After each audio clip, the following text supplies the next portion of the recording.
हर हर महादेव। आज अपने जगत गुरु शिव का एक चर्चा देने जा रही हूँ, सुनाने आप सभी को। तो चर्चा को पूरा सुनिएगा, वीडियो को पूरा वॉच कीजिएगा, लाइक शेयर सब्सक्राइब जरूर कीजिएगा। अगर पहली बार चैनल पर तो सब्सक्राइब कर लीजिएगा, अगर आप पहले से सब्सक्राइब कर चुके हैं तो शेयर कीजिएगा, सपोर्ट बनाए रखिएगा। जगत गुरु शिव का चर्चा, जैसे हम लोग शिव गुरु को अपना गुरु बनाए हैं 3 सूत्र के माध्यम से। पहले में दया मांगना, दूसरा में चर्चा, तीसरा में 108 बार से प्रणाम करना होता है। तो वही गुरु का आज चर्चा सुनाने जा रही हूँ, क्योंकि 3 सूत्र चर्चा भजन मैं पहले से भी अपलोड कर चुकी हूँ, फिर आज एक नई चर्चा के माध्यम से आप सभी को सुनाने का प्रयास कर रही हूँ। एक समय की बात है, जैसे कि पहले भी ऋषि मुनि तपोवन में रहते हैं, अभी भी कोई ऋषि मुनि होगा तो तपोवन में ही रहता है, वन में। इसी तरह वाल्मीकि ऋषि जो थे वो तपोवन में रहते थे। उनको बहुत सारा शिष्य थे, जिनको अपना अच्छा ज्ञान, वाल्मीकि के पास बहुत सारा ज्ञान था ऋषि के पास। तो गुरुवर सभी को ज्ञान देते थे। देखिए, शरीरधारी भी गुरु कल भी थे, आज भी हैं, क्योंकि हमारे श्री राम प्रभु ही गुरु बनाए इंसानियत में। इंसान के रूप में वाल्मीकि हो, बहुत सारा ऋषि है जो उनको अपना गुरु बनाए। इसी तरह हम लोग भी देखिए, लौकिक भी गुरु भी जरूरी है, आध्यात्मिक गुरु भी जरूरी है। तो जगत गुरु शिव तो जगत के गुरु हैं, तो उनको गुरु बनाना तो स्वाभाविक बात है, जरूर बनाइए। इसी तरह वाल्मीकि गुरु जो थे अपने शिष्य को अच्छा ज्ञान देते थे, चर्चा के माध्यम से सुनाते थे और जीवन को परिवर्तन करते थे। तो कहा जाता है ना, कोई किसी के नाम से ही परिचित होते हैं। इसी तरह जो अहिल्या थी, उनकी पत्नी, और ऋषि के मतलब अहिल्या के नाम से ऋषि का नाम का यश बढ़ता था। तो तब लोग चर्चा सुने, तो जैसे कि वो अपना पत्नी के नाम से वो जाने जाते थे, तो सारा ऋषि जाते थे, सबका गुणमान होते थे, अच्छा ज्ञान बुद्धि प्राप्त करते थे। तो होता है कि लौकिक जिंदगी में कि अगर किसी का ज़्यादा नाम हो तो उनका पैर खींचने वाला कोई अपना ही होता है। इसी तरह देखिए, जब ऋषि अच्छा मार्ग पर जा रहे थे उनका शिष्य लोग, तो सभी का पत्नियां के मन में बुराई मन आने लगा कि कोई ऐसा नहीं कहता था कि फलने का जो है गुरु चाहे उनका शिष्य ऐसा है वैसा। सभी कहते थे कि वहाँ ऋषि गौतम जो है अहिल्या का पति, ऋषि के नाम से कोई नहीं जानता था, बोलता था अहिल्या को जो पति है महर्षि गौतम, वो इतना गुणवान है, ये है वो है। सभी उनका गुण को सभी अच्छा से याद करते थे, दूसरे में यह फैलाते थे। लेकिन किसी को अच्छा नहीं लगता, जो शिष्य थे उनका पत्नियों का अच्छा नहीं लगता था ये सब। तो सभी सुन के बोर हो गई थी। एक दिन आकर अपना घर अपने पति से कहने लगी कि आप आश्रम छोड़ दीजिए, मत जाइए। तो पूछा उनका पति कि क्यों नहीं जाए बताओ। तो बोला कि देखिए, क्यों जाइएगा कि कोई आपका नाम नहीं लेता, जिसको जो भी कहना होता है कहता कि अहिल्या का पति को इतना ज्ञान है, बुद्धि है, परिवर्तन है, एक दूसरे में देते हैं और सभी को अच्छा विचार सुनाते हैं। तो आपका तो कोई नाम नहीं लेता, तो आपको जाकर क्या फायदा। सबके मन में देखिए बुराई भर गया था एक दूसरे के। कहता ना, एक दूसरे ऐसा आदमी होता है जो बुराई बांटने वाला, जो मन में बैठा देता है। इसी तरह उन सभी के पत्नियां को बैठा दिए थे और बैठे हुए। अब डेली पत्नियां कहती थी कि नहीं जाइए वाल्मीकि ऋषि के शरण में, क्योंकि आपका तो कोई नाम नहीं होता। सभी बोलते हैं अहिल्या का पति, अहिल्या का नहीं, मेरा कोई नाम लेता है, अहिल्या का नाम होता तो मत जाइए। ऐसे होते होते इतना जितना ऋषि के पास जाते थे, जितना शिष्य, सबके मन में हुआ हाँ ये बात सही है, सही बोल रही है। सब अपने अपने घर में विचार किए, बोले कि ठीक है। बस उन्होंने कहा कि भगवान का पूजा करना शुरू कर दिए, गणेश जी का। पहले का सतयुग था, तो भगवान का पूजा पाठ करने से अभी भी देखिए कि अदृश्य सत्ता में भगवान हम पर आप पर उपकार करते हैं, किसी के माध्यम हो जाए जैसे भी हो, हम लोग देख नहीं पाते। लेकिन पहले कलयुग है, सतयुग में शायद भगवान प्रकट होते थे तो वरदान देते थे। इसी तरह महर्षि के जो शिष्य थे भगवान गणेश का पूजा किए और उनको पूजा पाठ के माध्यम से भगवान गणेश प्रकट हुए। तो बोले कि वर मांगो। सभी ऋषि थे बोलने लगे कि नहीं, हमको वर में अगर देना ही है प्रभु तो दीजिए कि महर्षि गौतम को कोई ऐसा कलंक लग जाए।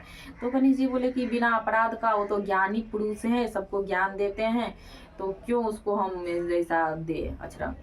तो बोले नहीं, अगर आपको वरदान देना है तो ऐसा ही कुछ देना होगा जो महर्षि गौतम बदनाम हो जाए। तो गणेश जी भी आश्चर्य में पड़ गए, लेकिन वो पूजा पाठ के माध्यम से प्रकट हुए थे, तो वर तो देना था उनको। तो बार बार समझाए सभी शिष्य को, लेकिन शिष्य माने नहीं। तो नहीं माने तो गणेश जी को मजबूरन देना पड़ा। बोला तथास्तु कर कर भगवान वहाँ से लुप्त हो गए। जब लुप्त हो गए तो अब भगवान को ही उनका उपाय सोचना था महर्षि गौतम के बारे में। तो उन्होंने क्या किए, एक दुबला पतला गाय बन गया और गाय बनकर उनके जो बगीचा था, जो फुलवारी, उसमें चढ़ने लगा। महर्षि गौतम देखे कि फूल का बगिया लगाए हुए कुचल देगा, तो एक दूब उठाकर हट किए, जैसे ही सटाए गाय पछाड़ खाकर वहीं मर गए। अब मर गए तो जितना ऋषि थे सभी जाकर हल्ला कर दिए गांव में कि महर्षि गौतम तो गौ हत्या किए हैं, गौ हत्या पूरा हल्ला हो गया। महर्षि के बारे में बदनाम होगा। अब तो महर्षि गौतम कभी एक चींटी को नहीं मारे, अब गौ हत्या का पाप लगा। बेचारा बहुत आश्चर्य में पड़ गए। तो अब क्या हुआ कि गांव वाले मोहल्ले वाले, उनका जितना शिष्य लोग था, कोई अच्छा मतलब उसको जीने नहीं दे रहा था। जो ज़्यादा बोलता ये तो ऋषि है, गौ हत्यारा है, गौ हत्यारा। हर वक्त उनको यही सुनना कम मिलता था। अब वो तंग आ चुके थे इस बातों से। तो क्या किए, उस तपोवन छोड़ के दूसरा जंगल में जाकर कुछ दूर प्रदेश में रहने लगे। लेकिन शिष्य लोग माने कहाँ, वहाँ भी जाकर उनको हर वक्त याद दिलाता था कि तुम गौ हत्या किए हो, गौ हत्या किए हो। आप तंग आ चुके थे अपना जीवन से। तब सब शिष्य को बुलाए, बोले कि एक बात बताओ, गौ हत्या जो लगा है उसका पाप मिटेगा कैसे? तुम लोग बताओ हमको, जो उसका उपाय करे जो गौ हत्या का पाप छूट जाए। तो ऋषि वो का जो शिष्य थे बोले कि हाँ छूट जाएगा। बोले कि जो उपाय हम बता सकते। बोले बताओ, इससे अच्छा कौन बात होगा, जो उपाय बता दीजिएगा। तो बोले ठीक है, 1000 शिवलिंग रोज पार्थिव बनवा के पूजा कीजिए आप बना के, और जितने आपका शिष्य है सभी का परिक्रमा कीजिए। बोले बस इतना छोटा बात? बोला हाँ यही आप कीजिए, आपका गौ हत्या से मुक्त हो जाइएगा। आप महर्षि गौतम प्रत्येक दिन वैसा ही करने लगे। प्रत्येक दिन 1000 शिवलिंग बनाते, पार्थिव विधि विधान के साथ पूजा करते। पूजा कर कर जाकर गंगा में विसर्जन करते, और जितना शिष्य थे सबका परिक्रमा करते। ऐसे ही करते करते कुछ दिन व्यतीत हो गया। तब भगवान शिव का पूजा कर रहे थे तो भगवान शिव भी प्रकट हुए। प्रकट होकर बोले कि वंश मांगो अपना वरदान। तो महर्षि गौतम बोले कि हे प्रभु, आप गौ हत्या से हमको मुक्त कर दीजिए। तो बोला तुम तो गौ हत्या किया ही नहीं, ये तो सोचा समझा चाल था तुम्हारा शिष्य का, ये गणेश का। सब बता दिए भगवान। तो बोले कि जो भी हो, लेकिन इस पाप से हमको मुक्त कीजिए। बोले तुम पाप किया ही नहीं, तुम इससे मुक्त हो। तुम ऐसा कुछ कहो कि तुम्हारे जो जो लगाया है तुम्हारा शिष्य लोग, उस पर हम कुछ ऐसा कर दे। तो बोले नहीं प्रभु, उसको कुछ नहीं कीजिए, वो लोग तो नादान है। देखिए ज्ञानी उसको कहा जाता है। तो बोले कि वो तो लोग नादान है, उसी का माध्यम से हम आपको प्राप्त किए हैं, तो उसको हम क्यों बुरा सोचे। तो उसको भी क्षमा कीजिए, ज्ञान दीजिए कि आप उनके भक्ति में वो भी लीन हो जाए। तो देखिए कहने की बात है कि महर्षि गौतम को इतना ज्ञान था, तब तो कोई बदले के बदला में नहीं मांगा कि चलो हमको इतना कष्ट दिए तो उसको कष्ट दे। तो कहने की बात है भगवान, देखिए जैसे कि ये 3 त्रिदेव जो हैं, ये भी जब कि एक ऋषि थे, उनका नाम हमें अभी याद नहीं, जब शिवलोक में गए तो कहते हैं कि माता पिता का दरवाजा हमेशा खुला रहता है। इसे सच में हमारे शिवलोक में हमारे गुरु माँ गुरु पिता का दरवाजा खुला रहता है। फिर भी वहाँ पर वो ऋषि गए तो देखे कि माँ और पिता क्रोधित हो गए। तो बोले ये भगवान को परखने निकले थे, ऋषि का भी नाम नहीं याद है। तो यहाँ से गए, देखे कि विष्णु लोग, ब्रह्मा लोग गए, ब्रह्मो लोग में देखे भगवान क्रोधित हो गए ब्रह्मा जी। जब विष्णु लोग गए तो देखे भगवान माता से बात कर रही हैं, एकदम शेषनाग पर लेटे हुए हैं। तो आवाज़ दिए कितना बार तो सुने नहीं।